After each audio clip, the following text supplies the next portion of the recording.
Artis sekaligus politikus Marissa Haque meninggal dunia pada Rabu 2 Oktober 2024 pukul 2 waktu Indonesia Barat.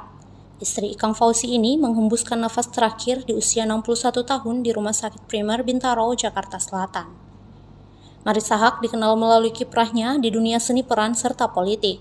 Ia memulai karir di dunia hiburan pada usia 18 tahun sebagai aktris film dan debut di layar lebar melalui film Kembang Semusim pada tahun 1980. Namun, namanya baru dikenal lewat perannya dalam film Tinggal Landas Buat Kekasih 1984 dan Biarkan Bulan Itu pada tahun 1986. Prestasinya di film Tinggal Landas Buat Kekasih mengantarkannya memenangkan gelar aktris pendukung terbaik di Festival Film Indonesia. Film tersebut juga mempertemukan Marissa Haque dengan Ikang Fauzi, suaminya. Artis dan rocker itu menikah pada 3 Juli 1986 dan dikaruniai 2 anak perempuan, yaitu Isabella Mulyawati Fauzi dan Cikita Fauzi.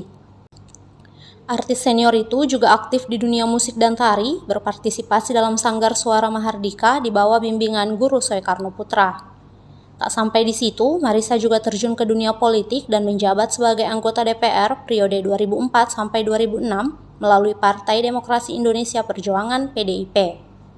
Selanjutnya, tahun 2007, Marissa bergabung dengan Partai Persatuan Pembangunan (PPP) dan pindah ke Partai Amanat Nasional (PAN) pada tahun 2012.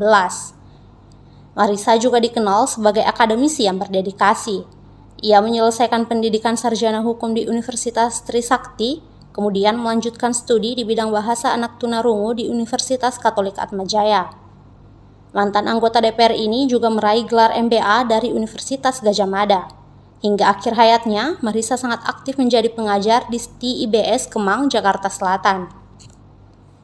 Download Tribun X sekarang, menghadirkan lokal menjadi Indonesia.